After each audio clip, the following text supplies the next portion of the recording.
Salut à toi, bienvenue dans le premier épisode du podcast des mobilités en Ille-et-Vilaine. Aujourd'hui, je vais te parler de la nouvelle offre Brisgo suite à l'ouverture de la ligne B du métro à Rennes.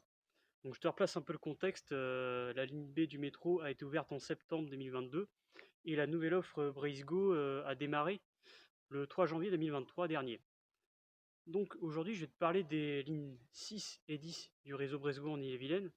Donc pour ce podcast, je vais le diviser en trois parties. Donc dans la première partie, je vais te parler de ces deux lignes avant et après l'ouverture de la ligne de métro. Et dans la dernière partie, je vais te parler des correspondances qu'il peut y avoir avec avec le nouveau terminus. Donc pour la première partie, pour la ligne 6, donc la ligne 6 desservait les communes de Mernel, Val d'Anast, La Chapelle-Bouexic, Bollon, Lacy et Gauvin, et ensuite Rennes. Et pour la ligne 10, elle desservait les communes de Pipriac, Guy-Primessac, Loyac, Guignin, Guichin et Bru. Et petite particularité pour la ligne 10 assure aussi la ligne 63 du réseau Star. Donc en fait, il est possible de monter dans ce car avec un titre de transport Star de l'arrêt Bru-Pont-Riant jusqu'à Bru-Rabine pour ensuite aller à Rennes. Et ce qu'il faut savoir, c'est que la ligne 6 et la ligne 10 empruntaient le même itinéraire pour aller jusqu'à Rennes. Donc les arrêts desservis par ces deux lignes étaient l'Agenais à Chartres de Bretagne, le Guilladère à Rennes, Saint-Yves à Rennes, et Foyer Rennais et Gare Routière à Rennes. Donc voilà ce qu'il en était de ces deux lignes avant l'ouverture de la ligne B du métro. Et à partir du 3 janvier, une nouvelle offre commence.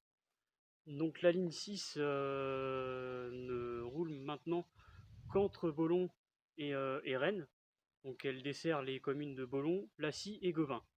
Et pour la ligne 10, en fait, elle a pris une partie de la ligne 6. Donc en fait, il y a deux branches pour la ligne 10. Donc la ligne 10 garde sa première branche à partir de Pipriac. Et elle a récupéré une autre branche à partir de Mernel. Donc elle dessert maintenant les communes de Mernel, Val d'Anast et La Chapelle-Bouexic. Et ces deux branches se rejoignent à Guichin. Et ensuite, c'est le même itinéraire jusqu'à Rennes.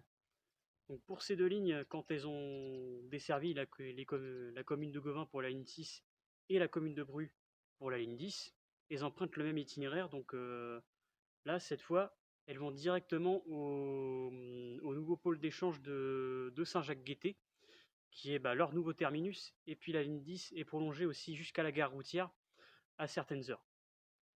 Et nouvelle évolution, maintenant ces deux lignes la desserte de ces deux lignes est adaptée aux horaires du lycée Bréquigny. Donc voilà pour les deux premières parties. Et maintenant on passe à la dernière partie, donc les correspondances qui sont possibles avec le nouveau terminus. Donc vous l'avez compris, le nouveau terminus, c'est Saint-Jacques-Guettet. Donc à Saint-Jacques-Guettet, premièrement, il est possible d'utiliser la ligne B du métro, donc qui relie Saint-Jacques-Guettet et Cesson-Via-Silva. Donc il est possible de rejoindre le centre-ville en à peu près 10 minutes avec le métro et faire d'autres correspondances en centre-ville. Sinon, les autres correspondances donc à Saint-Jacques-Guettet, on a deux lignes Chronostar. Donc on a la ligne C6 qui relie Cesson, Sévigné, Rigourdière, donc c'est là où on a le carrefour. Et de l'autre côté, on peut aller jusqu'à l'aéroport. Donc ça peut être une correspondance assez intéressante pour ceux qui viennent du sud de Rennes. Et sinon, autre correspondance possible avec la ligne C7 qui relie Saint-Jacques-Guettet et Bru. Donc avec cette ligne C7, on peut aller à Carlan, donc ça peut être bien pour les étudiants. Et on peut aller à Bru aussi, donc ça peut être bien pour ceux qui y travaillent. Et sinon, on peut avoir d'autres correspondances avec les lignes 13 et 37, mais je ne vais pas forcément parler parce que les correspondances ne sont pas forcément très intéressantes. Mais bon, dans l'ensemble, moi je vais donner mon avis par rapport à la nouvelle offre. Je trouve que la nouvelle offre Brisgo est plus intéressante parce que en fait on remarque que habitants des communes du sud de Rennes travaillent dans le sud de Rennes, ce qui est logique. Et puis pour les étudiants, je pense que ça peut être pas mal d'avoir une correspondance avec la ligne C7, puisqu'il y a pas mal d'étudiants qui étudient dans leur centre de formation qui est à Carlane.